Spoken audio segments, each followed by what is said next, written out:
Welcome, friends. It seems like I might be the person to say welcome to the something annual Walton Lecture. In addition to introducing the speakers, somebody cut my mic really quickly if that's not true. Okay. Wait, Bill, is that supposed to be you? Okay, I'm just going to go with it. Welcome to the 60-somethingth, I think, Walton Lecture of Southeastern Yearly Meeting. It's wonderful to be here in worship with one another, both in person and online. And we have friends with us in both spaces. We also have Wendy Cooler and Melinda Wenner Bradley, who have been with us for all of these sessions so far, leading workshops, telling stories, making us play games, and now bringing this message to us, wonder and welcome, holding our family of friends in the light. And in the spirit of how we've been conducting business this week, of trying to not repeat all the things that are in the documents in advance, I'm not going to read their bios to you. I'm going to summarize them by saying they are very smart and deeply engaged and really passionate, and they know what they're talking about. And you can and should read the details for yourselves. I also want to tell you how I know each of these friends and how I have experienced their spiritual gifts. I met Wendy at a conference of the Quaker Religious Education Collaborative a few years ago. And I heard her speak about the work that she's been doing around Quaker communities and interviewing people about their experiences in Quaker communities. She blew my mind with this insight about how Quaker communities function simultaneously as families and as institutions, and how much of what we experience in Quaker community comes from the interplay and tensions between those two identities. And more than that, I heard her speak some really difficult truths with so much love and clarity that hearing them, I on the spot thought, this is a person whose words we need to hear in Southeastern Yearly Meeting. I've had the pleasure of working with Melinda for a couple of years when we were both on youth program staff for Philadelphia Yearly Meeting. Melinda is joyfully resolute about centering the experiences of children and families and younger people in Quaker communities, and about lovingly challenging all of the very systematic ways that we sometimes fail to do that. She's also a lot of fun, and I'm really excited for all of us to experience some of the ways that each of these friends, I think, is really committed to joy and connection in their public ministries.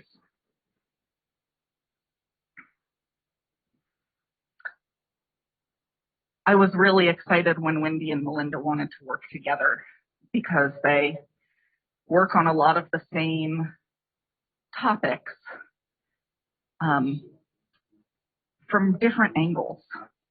And I am so excited to hear how the different lenses that they bring to the topic of intergenerational inclusion and whatever else they're going to talk about with us tonight, how all of that works together and might shift some things in our individual and collective heads and hearts and spirits.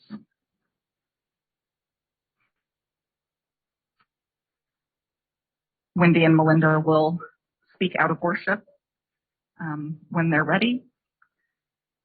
And I encourage you all to bring your joyfully open hearts to hear them.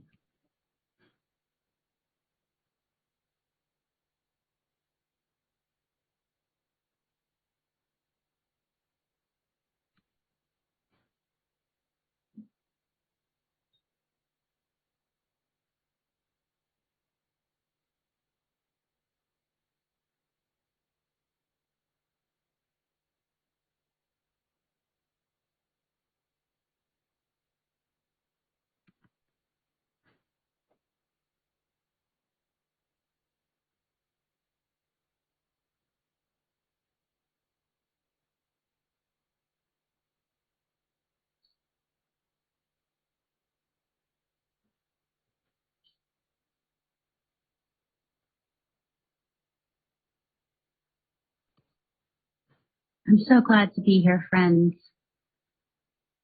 This week has been so touching to my heart. Watching the way that you do business meetings with each other has been refreshing to me, actually. I know there are 4 of us here from Baltimore Yearly Meeting, and we just keep running into each other and saying, they passed the budget.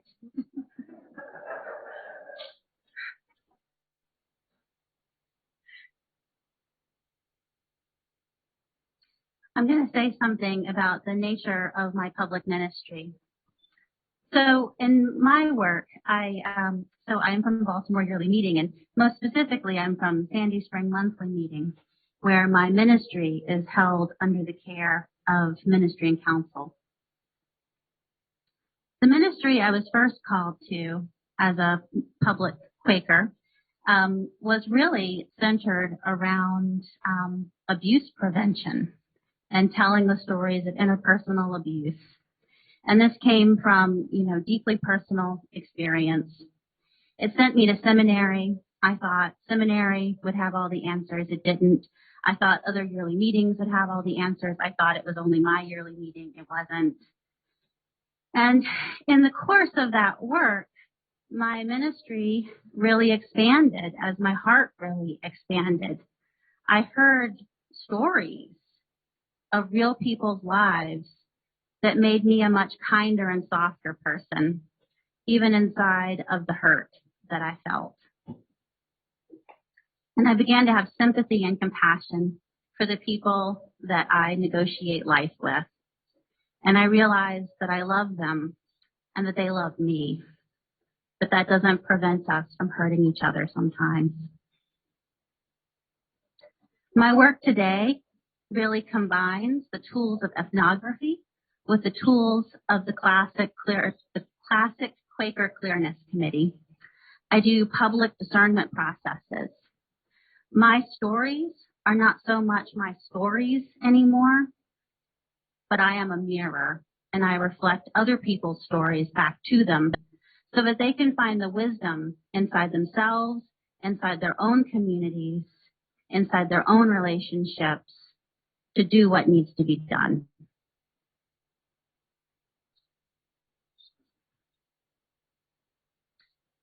So I will add my thanks for the invitation to be here, and thanks for your warm welcome in these days.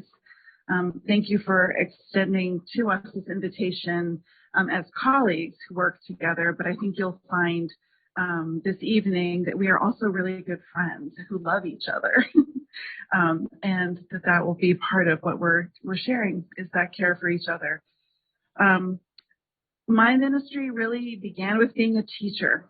I really consider my ministry to be one about teaching and also parenting. I've come to realize that much of what changed for me and what opened for me opened when I had my own children and began to care a lot about what it meant to be a family in Quaker community. I suspect some of you have had experiences of parenting and being a family. All of us are families, whether we have children with us or not, but having my children along with me and the importance of that for us as a family. I was a teacher for many years, but then shifted into really thinking about how we bring our young people into relationship and into community with us, whether we call that religious education or youth programming or whatever it might be. My ministry is really one about advocating for families in Quaker spaces and about how do we nurture the spiritual lives of children and young people. Children come to us with their spiritual lives, already part of them from the moment they are born. How do we nurture and care for that? And I also care a lot about a group of people who, I didn't make this up, another friend did, but I like it. People who are second thirds, people who are in that second third of life, somewhere around 35-ish to 55-ish, 60-ish, people who are in that sort of middle part of life. They aren't the only people who have children with them, but they may. And I think that those are the people who, if we look around, are often not with us in our local meetings and our yearly meetings. So I carry a real concern for those folks and for the children who they may have as well. So we started with welcome and wonder, and I just want to invite you all to think about wonder as a way that we explore together where new truth is revealed to us. When I tell stories and ask wondering questions, there aren't right or wrong answers to wondering. Wondering is how we open ourselves to spirit and are open to new truth and light. So welcome. We hope you will wonder with us this evening. Thank you, Melinda. So the first thing that I wonder this evening is what you have heard from other people. What new things have you learned are on the hearts of the people in your community? Some of you were at the retreat this afternoon and took a little booklet. I asked you to sit down with someone and ask them what's on and record it in much the same way that I worked with many of you over the last few months. Whether you did that or not, I would like to invite you to share with the group something that you heard this week. I think we have a runner, a mic runner. Are you going to be the mic runner? Okay, Cody's the mic runner.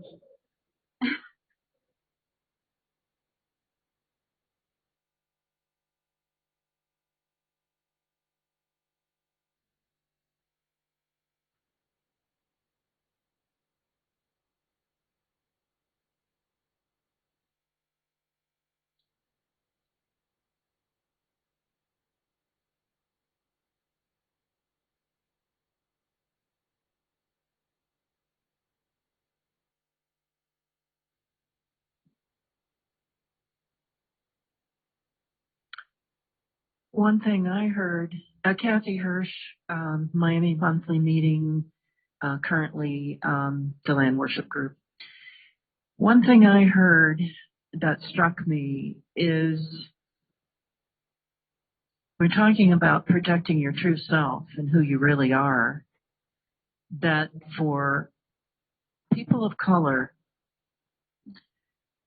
that is not always a safe thing to do.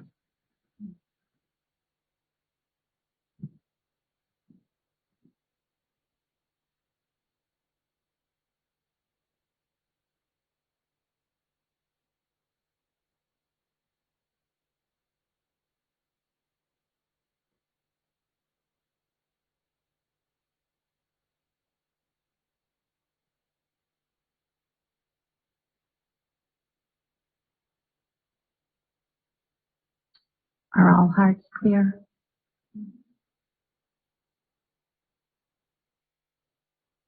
Next slide, please.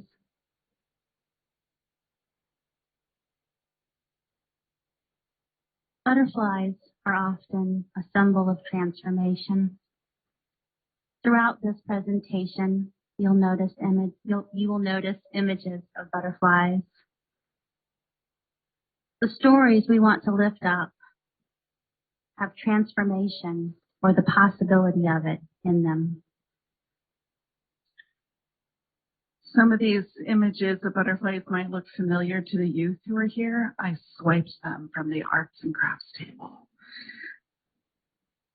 I returned them later. It seemed really fortuitous the other evening, knowing what we were preparing to be able to add some actual butterflies from this space here to what we were showing you.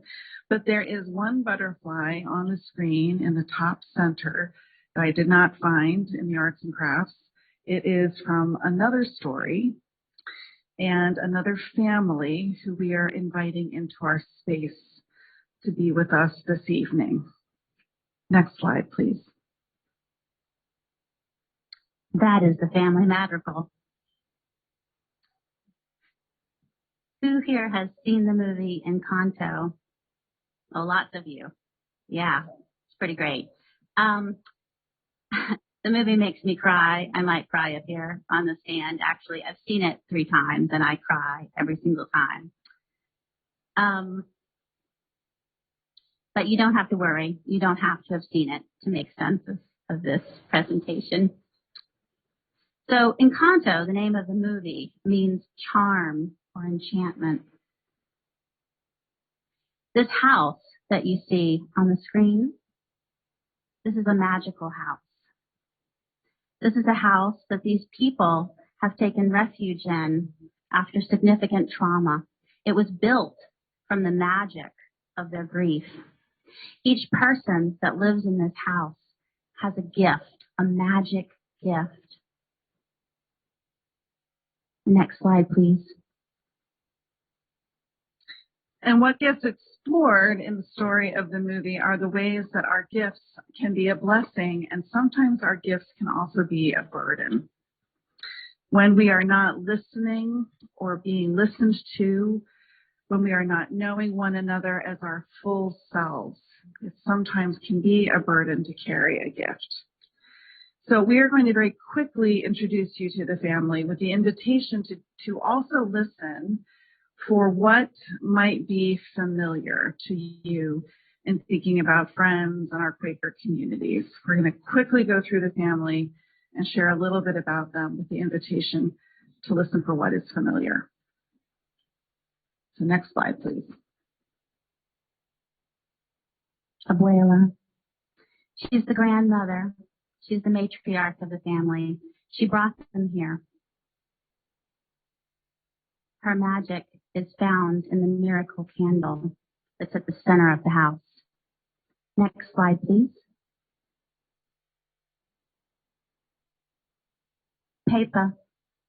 Peppa. She is an empathetic weather manipulator. You definitely don't want to make her upset.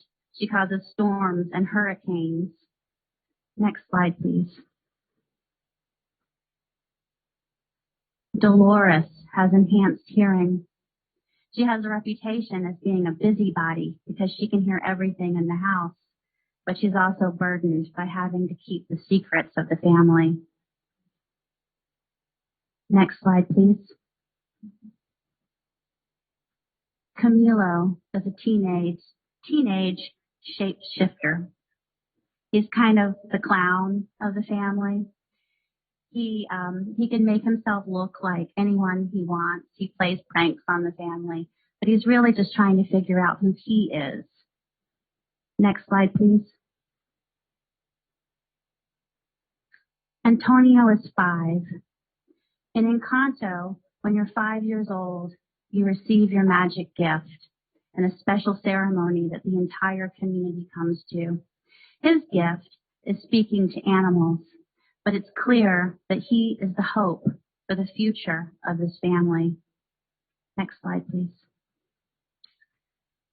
So Abuela Alma has triplet children who are adults and who are the parents in the family now, the middle generation. They're the second thirds. And this is the oldest of the triplets, Julieta. And her gift is healing and nurture, which she does through food. And as the oldest, she has also often been given the responsibility to help Abuela take care of the others. Next slide. Isabella has a gift I had to learn how to say the name of, chlorokinesis. Some people probably are really good gardeners and actually have the ability to do this, but it is the power to conjure beautiful flowers and plants. But she is, despite all the beauty that she brings to the world, she is under the burden of what her perceived perfection, and it becomes very heavy and hard for her. And these are some of the nasty nicknames her siblings call her, which I thought it seemed appropriate to include. The Golden Child, Senorita Perfecta, Selfish Entitled Princess, the most perfect flower.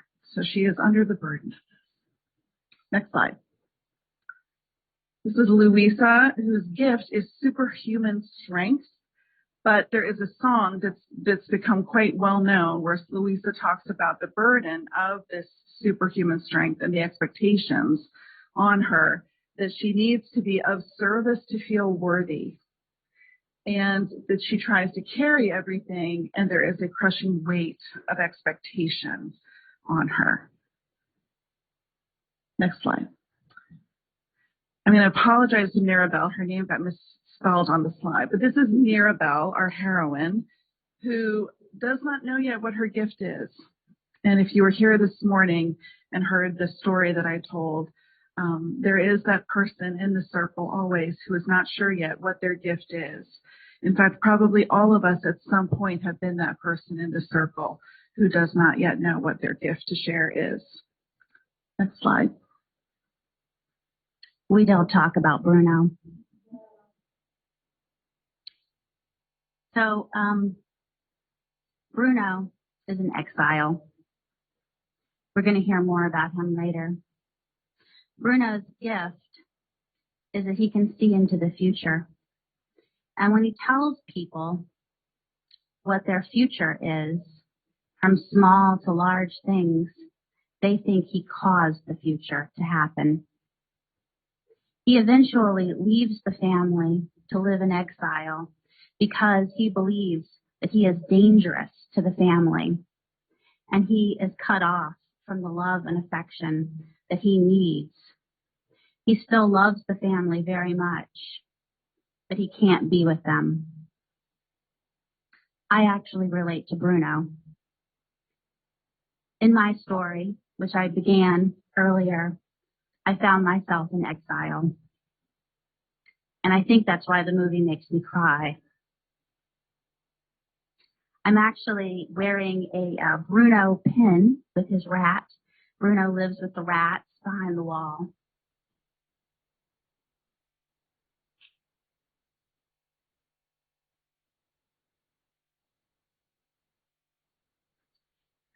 So we were asking each other, who do you relate to?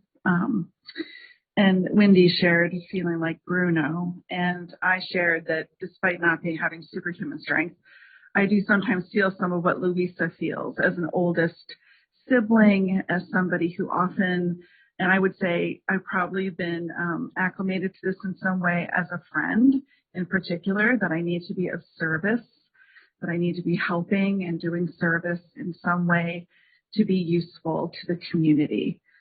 So feeling that need to do that. And also the mother, Mirabelle's mother is often trying to help her child find their way and feeling that as well as a parent.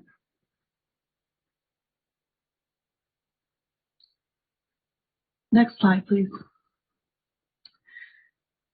So this morning, friends who attended the morning plenary, we began with some worship and hearing the Faith and Play story gifts. These are a picture of materials from that story. And the story has a couple of roots that are related to our faith and our meetings. The first is the idea of spiritual gifts that comes from Corinthians, Paul's first letter to the Corinthians, chapter 12. I'm going to read to you verses 4 to 11. This is from the translation, The Message. God's various gifts are handed out everywhere, but they all originate in God's Spirit. God's various ministries are carried out everywhere, but they all originate in God's Spirit. God's various expressions of power are in action everywhere, but God is behind it all. Each person is given something to do that shows who God is. Everyone gets in on it. Everyone benefits. All kinds of things are handed out by the Spirit and to all kinds of people. The variety is wonderful. Wise counsel, clear understanding, simple trust, healing the sick, miraculous acts, proclamation, interpretation of tongues. All these gifts have a common origin, that they are handed out one by the Spirit of God, deciding who gets what and when. And the other piece that anchors this story is this quote from James Fowler, that we become true individuals only in community, in relation to one another, to God and to neighbor, and in community is where we discover our gifts and our call. When I tell the story to children, they almost always comment that their favorite person in a story is the person who does not know yet what their gift is. A lot of them also tell me that the person with the gift of questions is them.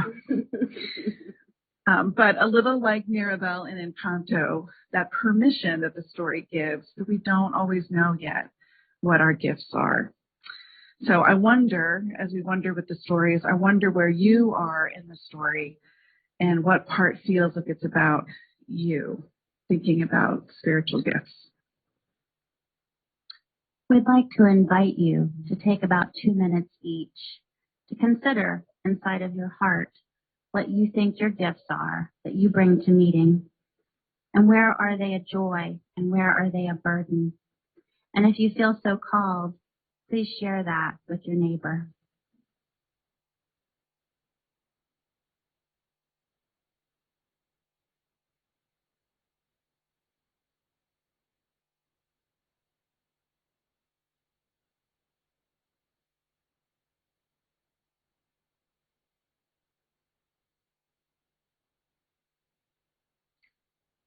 Why don't we go ahead and ask you to turn to a neighbor and do that? All right. Let's take a minute, because that way you can chat for a moment. So turn to a neighbor and share if there is something that you feel is a spiritual gift that brings you joy and perhaps even sometimes is hard to carry.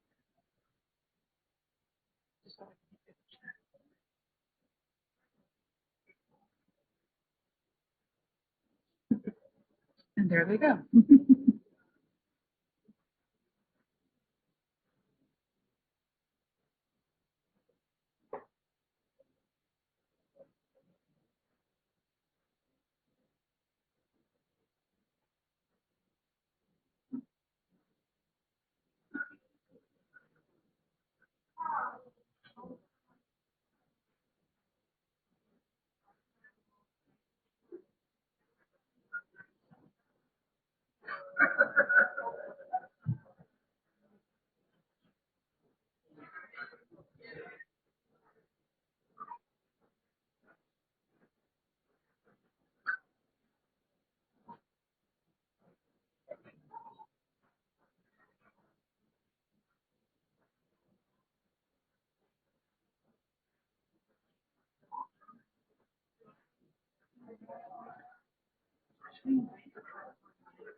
We'll come back in just a moment.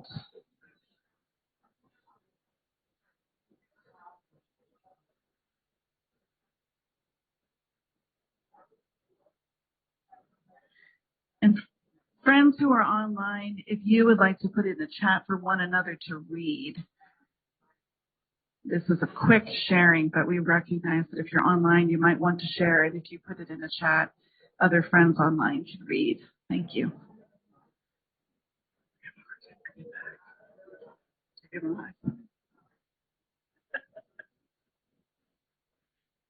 Cody knows what to do. Just quiet fox. All right, thank you. Well, I'm glad we made space for you to share. It sounds like there was lively sharing. Thank you for that, friends. So next slide, please. So we've invoked both welcome and exile. And sometimes part of that experience is that there are stories under the stories. For each of us, there may be those stories under the story. And that might include how a spiritual gift is sometimes heavy. There might be a story under a story about your experiences in your family or among friends. There may be a story under the story for us right now on the weight of changes in our meeting communities, the ones that the pandemic has wrought, and even changes that were beginning to happen before the pandemic. In the last 2 years, we have experienced both exile and return. We have been apart. We have found our way home. It has been a joy to watch people being together here after a couple of years of not being together in this place. We have found new ways to be together. The friends who are here with us online tonight are illustrative of that. And I've been hearing friends talking at meals about ways that we have found Spirit is present to us even in those places where we are not physically embodied being in the same place, but we are still together. The ways in which Zoom and other technology has helped us to stay tethered to one another and find Spirit in those places too. And it's also true that there are some who have not returned yet, and there are some who may not return. And one particular concern that we've heard here this week, that I hear all the time in my work, is about families and children. And I'm going to say some more about that. But first, let's check in at the casita. Next slide, please. Their house is falling apart.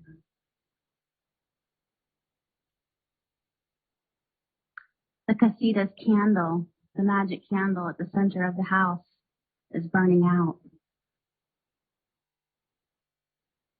There are cracks in the walls. People are losing their magic gifts. They find they can't do the things they used to do anymore.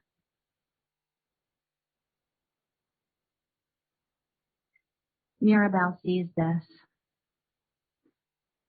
She sees this on the night of Antonio's gifting. And she goes to her grandmother and she says, Abuela, the house is falling apart. We have to get out. We have to save ourselves. And Abuela says, Mirabelle, I don't know why you weren't given a gift, but you can't destroy us. And Mirabelle goes on a hero's journey to find her Uncle Bruno. She doesn't really know him because he disappeared on the evening of her gifting ceremony, where she was not given a gift, much to the disappointment of everyone in the home. And now all their hopes lie on Antonio, and he's just been given a gift. And they think this is going to be okay. So she asks about her Uncle Bruno. Where is he? What happened to him? And they say, we don't talk about Bruno, in that very catchy song. And they don't talk about Bruno because Bruno told them things they didn't want to hear. And they decided it was his fault that bad things happened that he predicted. And he decided they were right. And she goes into the walls because apparently that's where Bruno lives. He lives in the house still. He lives in between the walls next to the kitchen where the rest of them enjoy meals. He's made himself a little plate, a picture of a plate. He's carved a plate into his little desk table thing that's next to the kitchen that says Bruno, just like they all have their names on their plates. And he eats his meals that the rats scrounge for him from the kitchen. And he watches them, and he knows the house is cracking, and he's desperately trying to tape the house back together from inside the walls. But he's terrified of coming out. And Mirabelle visits him there, and she says, no, this isn't right. I'm going to bring you home.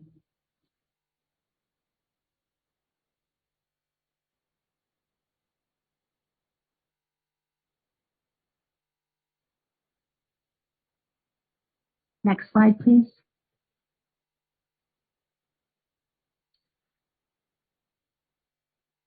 Bruno is in exile, and in a way, the family are all in exile from one another because they have limited themselves to only seeing the magic gifts.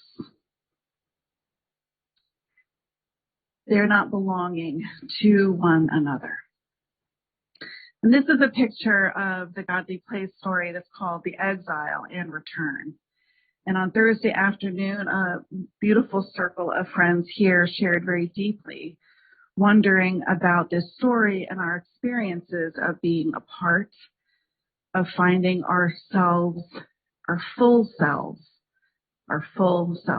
in new places, and finding God in unexpected places. And this is another story where the walls that people thought would protect them forever came down, and the people were exiled for generations from one another.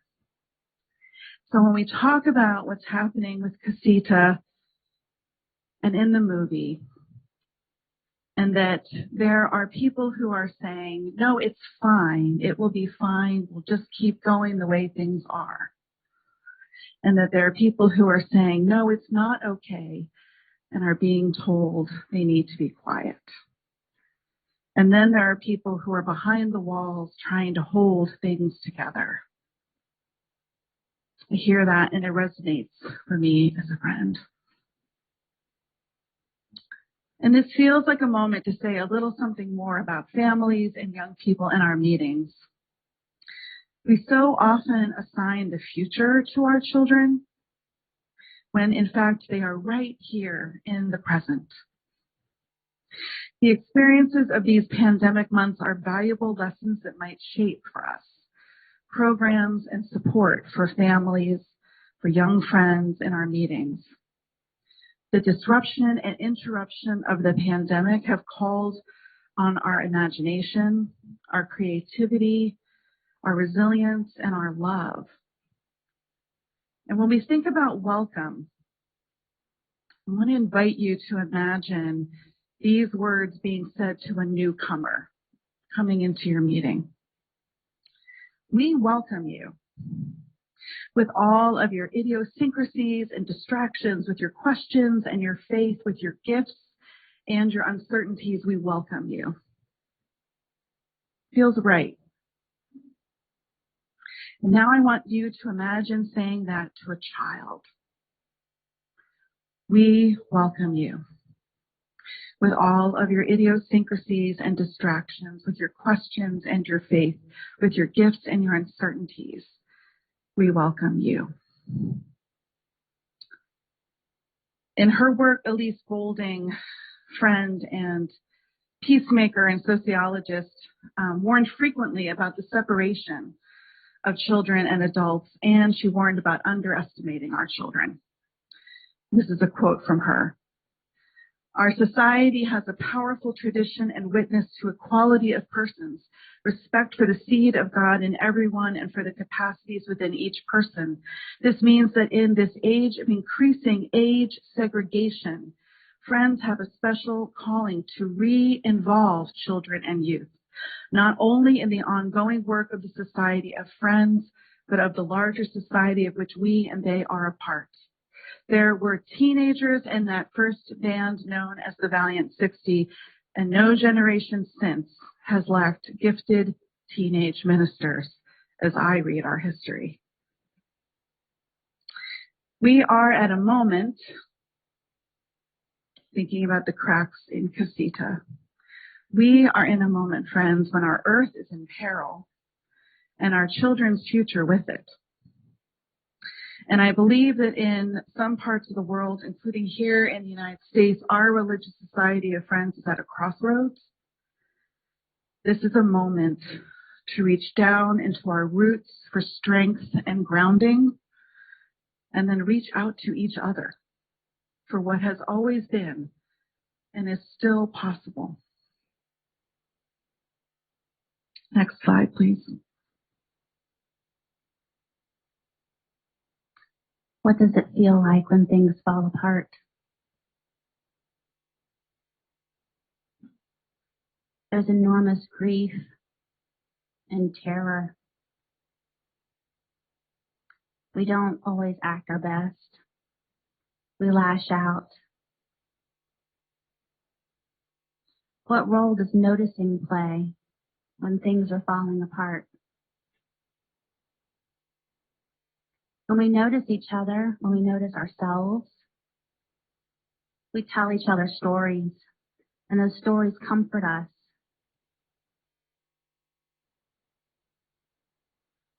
I remember when I was lamenting,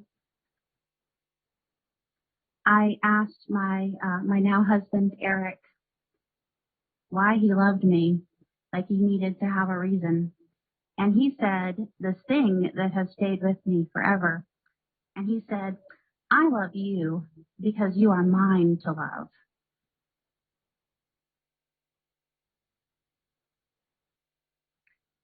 I love you because you're mine to love.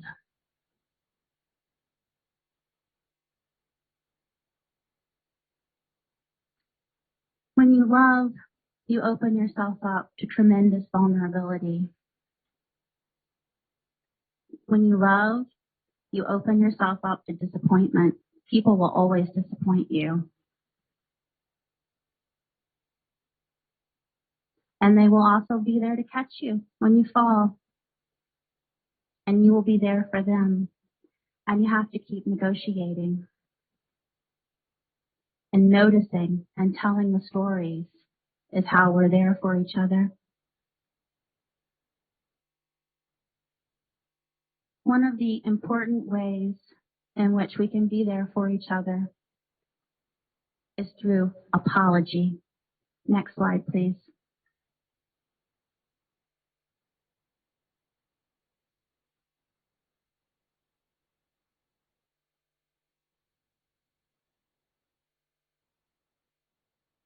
This is Abuela and Mirabel with the house cracking between them, and only Mirabel can see it, apparently.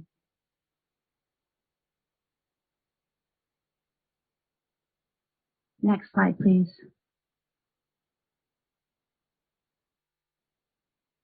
According to Robert Gordon, who's a psychotherapist, and who gave the TED Talk, The Power of the Apology, there are really 3 parts to an effective apology. The first thing we have to do is acknowledge what has happened. That's so hard. Dr. Gordon says in his TED Talk that it's hard for us because we have been taught by our parents to reflexively apologize, and we're sort of stuck in apologizing because we're obligated to do it. It's a defensive maneuver. But a real apology, the why of a real apology, is to maintain the relationship, to say, I love you because you belong to me. It's a way of telling the story of harm that has happened between 2 people. So, if you look at it that way, it's important to acknowledge what has happened. The second thing that is necessary is empathy for the person who has been injured. It's very easy to believe that someone who comes to you with their injury is overreacting, especially when you've been taught to shove your feelings down a hole and not talk about them. But can you enter into that person's reality and hear what they're saying to you? Can you fight past your defensiveness and offer them your true empathy, your true heart-to-heart listening? Can you welcome them in to belong to you? The third thing, restitution. You have to be prepared to sincerely make changes in your behavior. Obviously, going through this process over and over and over again would get old. You will, as an adult, apologize thousands of times to the same people because that is an important part of maintaining an adult relationship. But hopefully, it's not for the same thing thousands and thousands of times over. Next slide, please.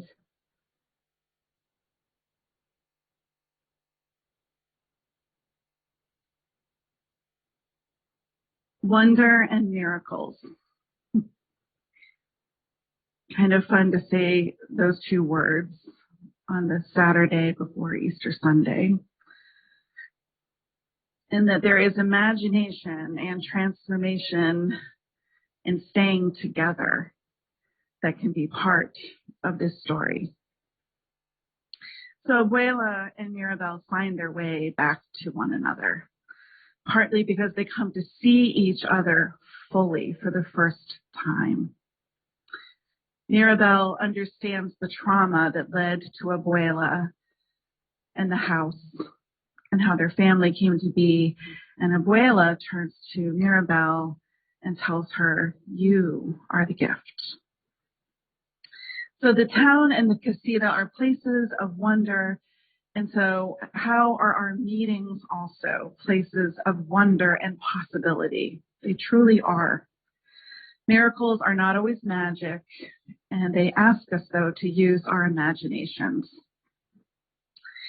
So I think it's not a mistake that in the story of Encanto, there are 3 generations inhabiting the house together, being in relationship, and that the transformation of the house and the transformation of the family is because Abuela and Mirabel come together across generations.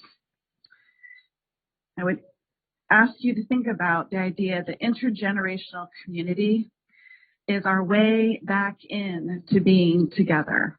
It's our way back into being together in this time after the pandemic. I know after the pandemic is a risky thing to say. For a long time, I was doing workshops where I had this slide that was like a doorway, a threshold.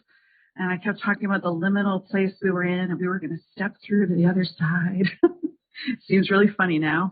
It's more like a tunnel we're still in and going. But intergenerational community being what we can be preparing ourselves for in this time, with the uncertainty of who and how to plan for.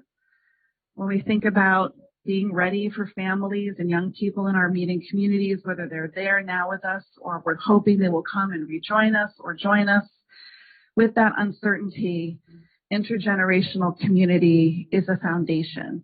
And it's one that we're really renewing. We're going back to our roots, friends.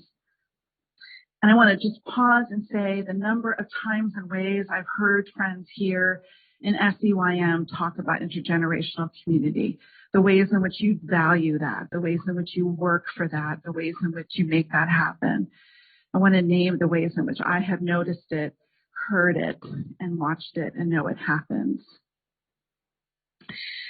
I'm going to be really nerdy for a minute and lift up that the idea of first day school only goes back to the mid-1800s.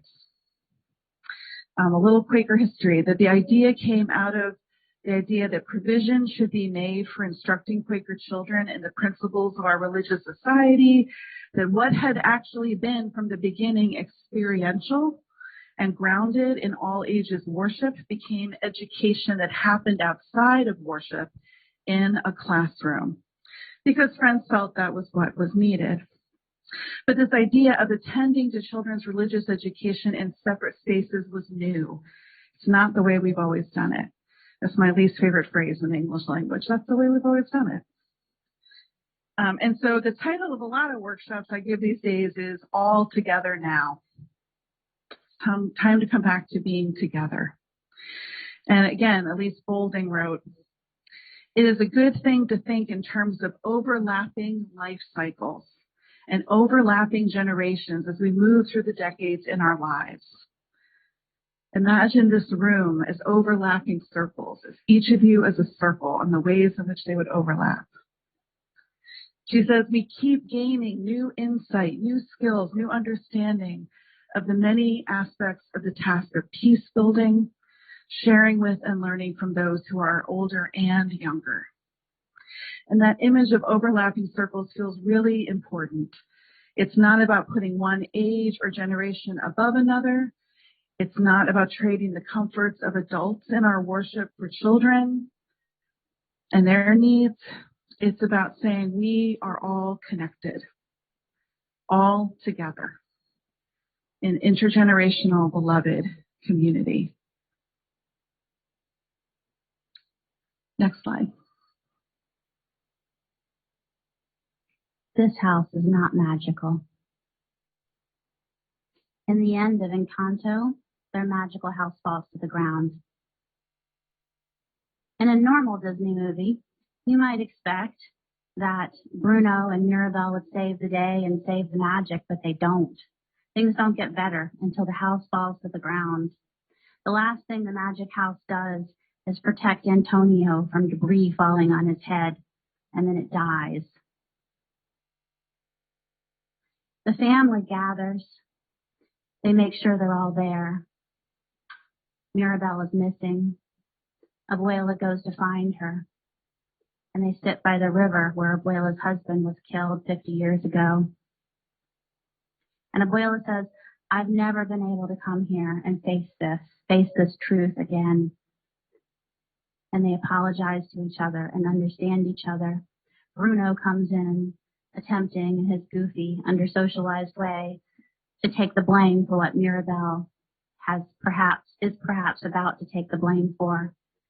And his mother embraces him and kisses him for the first time in 20 years.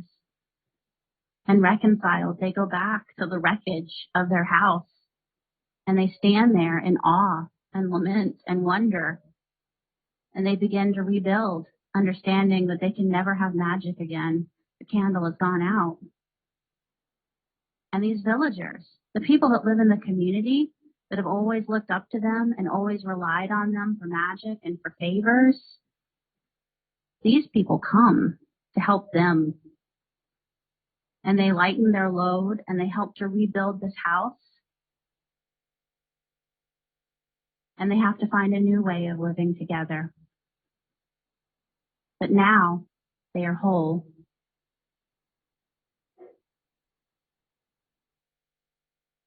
Next slide, please. So here is Mirabelle. Her gift is now known. She is the gift, and her gift is to bring them together. And her name means wonder, or wondrous in Spanish. And there are all the butterflies around her as well. One more Elise Bolden quote to encourage us that imagination is the key word here.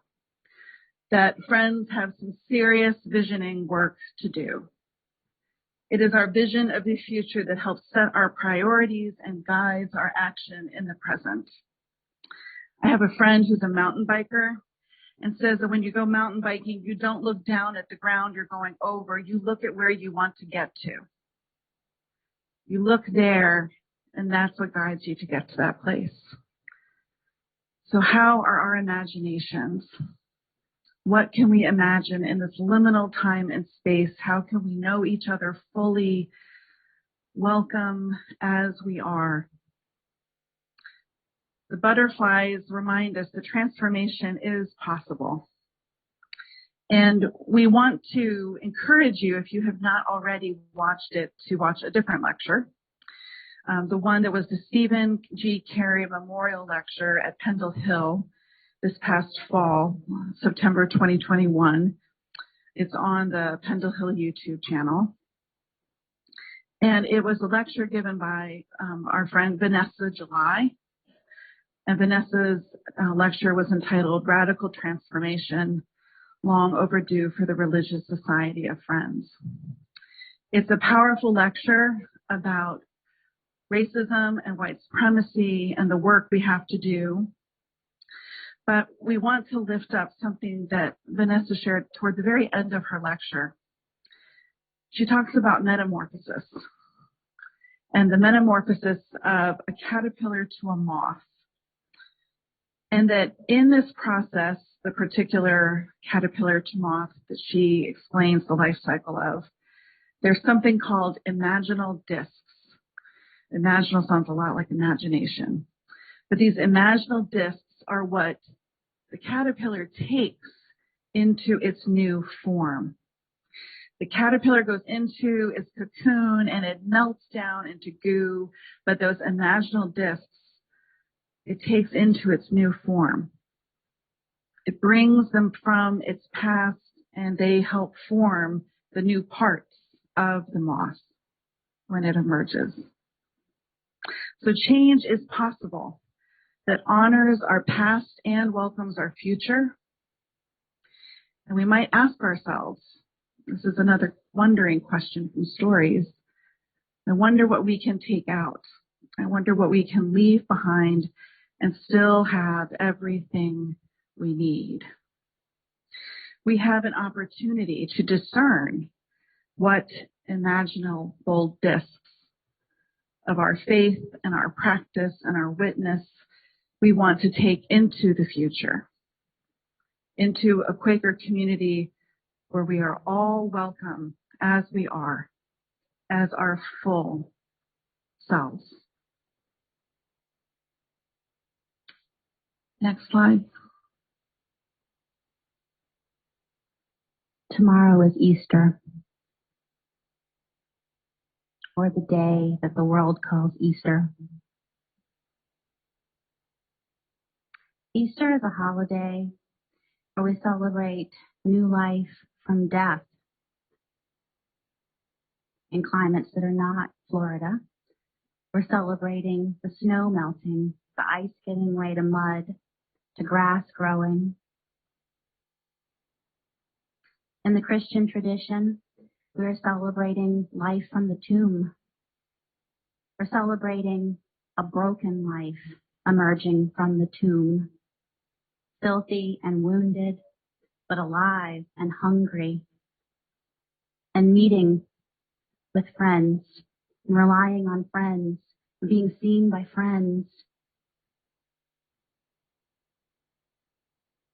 May every day be Easter.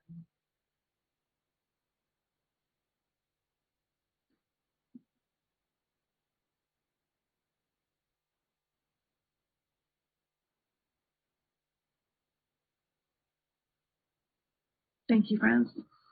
Thank you.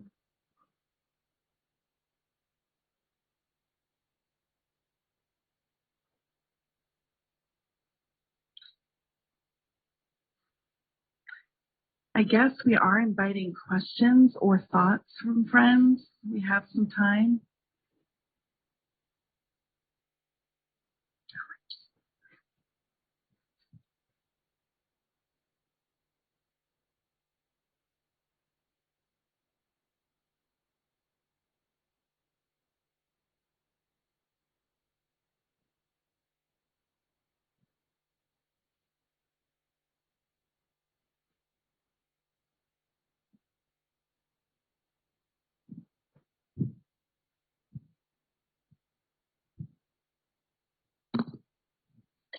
Your story talks about gifts that are quite particular, and then those gifts apparently are gone.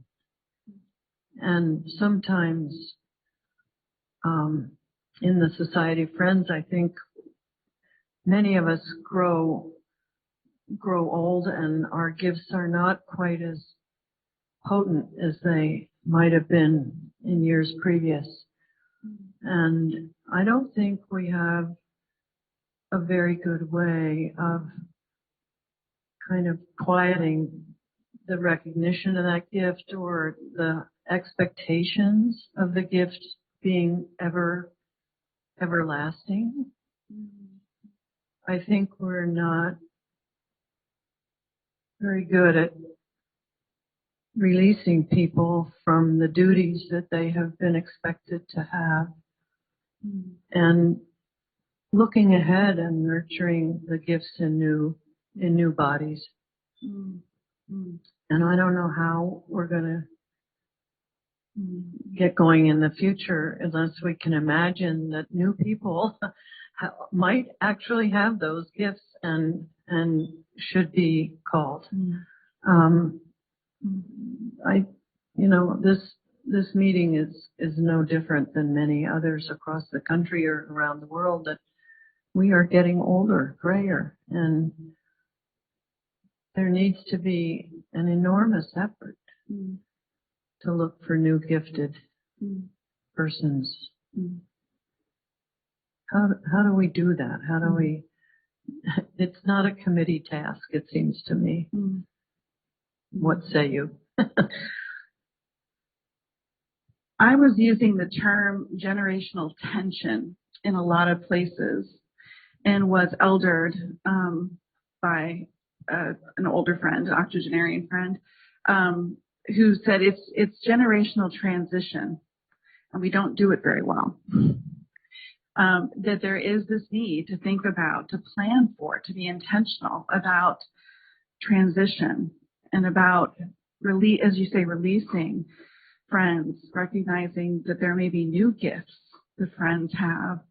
I don't think that our gifts are static, and they often they change with time and with seasons.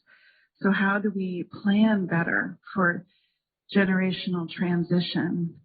Can I tell a very quick story from my meeting? It is about a committee, I'm sorry to tell you. It's about the nominating committee. Everyone can fall asleep right now.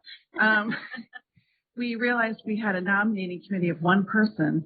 And when I said, wow, we shouldn't have a nominating committee of one person, you know what happened? They said, Melinda, would you like to be on the nominating committee? Then I ended up clerking it. I said, okay, well, buckle up, because we're going to change things. But in seriousness, what we did was we started by asking everyone to do kind of an inventory from themselves of what gifts they thought they brought to the meeting. We had a very, very long list of spiritual, practical, different ways that people might bring gifts. And we said, do not check the boxes next to what you think are the committees that you currently serve on or you think you should serve on. Really think for yourself, what are your gifts? And more people responded to that question, and that's, I hate to use the word survey, but to that questionnaire than we're currently serving. And we ended up with more people who were in our second, third, serving on committees. And I don't mean to share that like a triumphant, here's the way to do it, but instead as an example of we invited people in, and we invited them to be seen and known in that way, and to name for themselves what they thought they brought with them, and then to be seen for that. So that's one, it's not an answer, but it's just one piece that feels hopeful to me, the idea of really going about that process. And surely it's not unique. The other nominating committees and other places have used a similar thing, but to ask people what their gifts are, what they think they're bringing. I thought I saw a hand in the back. Thank you for that, friend. I would like to quote a beloved member of this yearly meeting who passed some 5 years ago, and that is Kathy Gaskell, who would say, and I often heard her say this, when you are in given a responsibility, clerking a committee, whatever, your first order of business is to choose your successor. And I think that's very wise. And the last time I heard her say that, she said, and I had that written in faith and practice. That makes a lot of sense to me. And that does ensure a certain amount of continuity. Mm-hmm. Mm-hmm.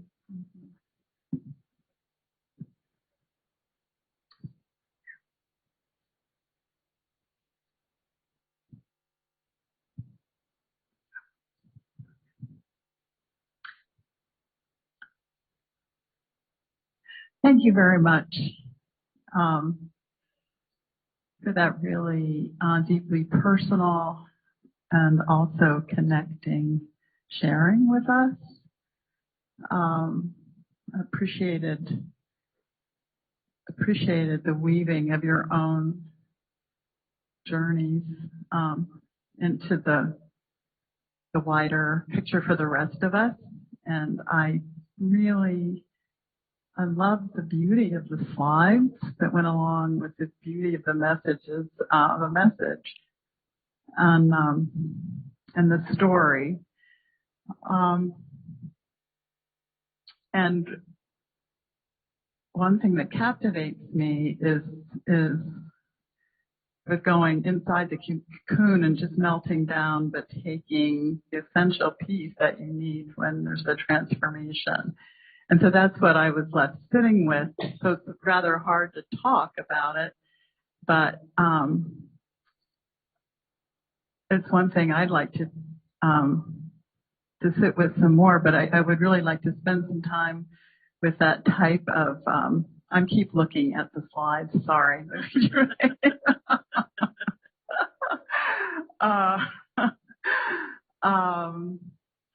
Just spending time with that visioning and just sort of, it's like, okay, it's as if we are starting anew, but bringing what's essential with us and really taking the time to see what that might look like and see what can come out, like to imagine. You know, I've never thought imagination as one of my own gifts, and so it's a bit challenging, but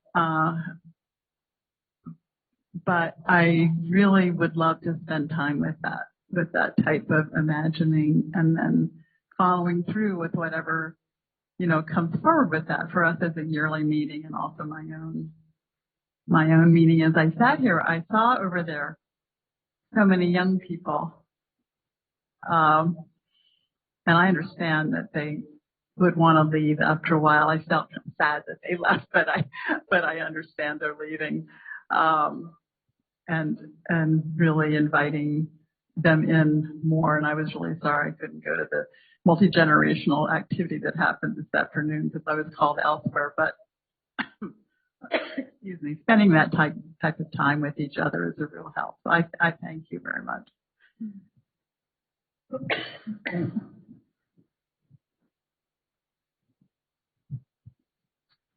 Thank you. Thank you for reminding me of Elise Boulding. I first met her many years ago when we were kind of floundering around with this idea of a way we could serve.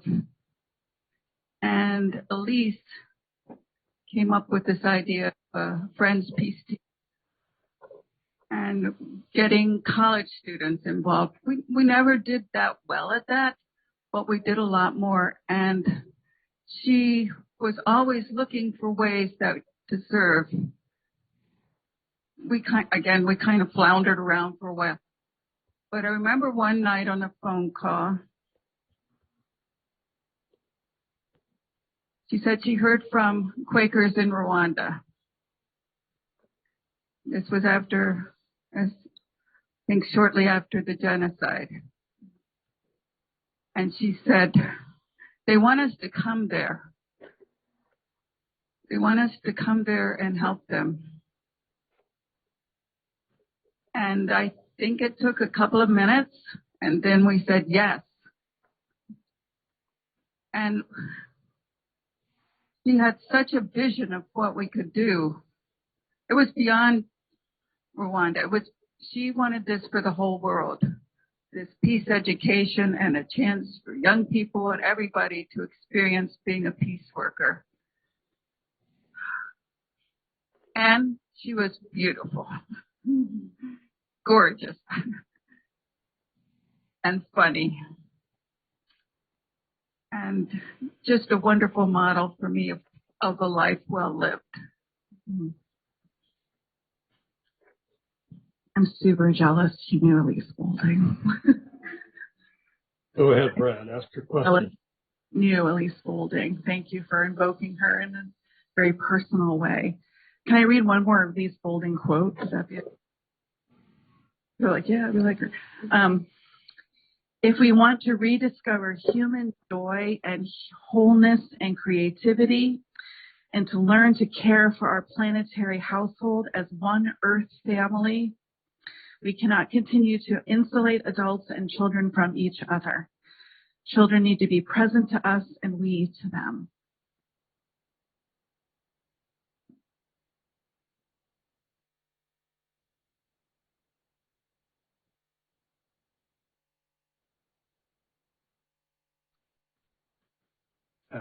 Now, clerk.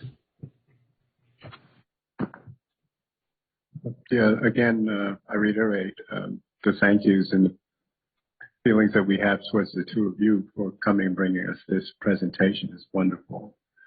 I think that one of the things about the future is that it is difficult for us to see it because it comes to us every morning. So each day you wake up, you are now closer, you're in the future of what it was from yesterday. And so one of the ways to make changes and to prepare for it is, I think, is to look at what we have now and look around us and see what we've got to work with. We are the only thing right now, or the only people right now, that our young people have to get into the future with. We're that vehicle. And we have to really take steps to help bring them in. And we have to take steps to take advantage of their creativity as well as our energy. There's a lot of us who are creative. There's a lot of us who work as clericals and clerks and things to that effect and make our meetings run. And we have to put all of that together to get into the future. I think that's the only way we're going to get there. Hi, this is Brad from the other universe over here. I'm from Miami Friends meeting. Can you hear me in the other room? Wendy, you're looking around. A little bit. Yeah. Oh, can you hear me now? I'll do my teacher voice. Yes? Well, I hear the words you're saying. You're a little tinny, but go on. Okay, well, I'll just be the Tin Man for now. There are two of the metaphors we're using here is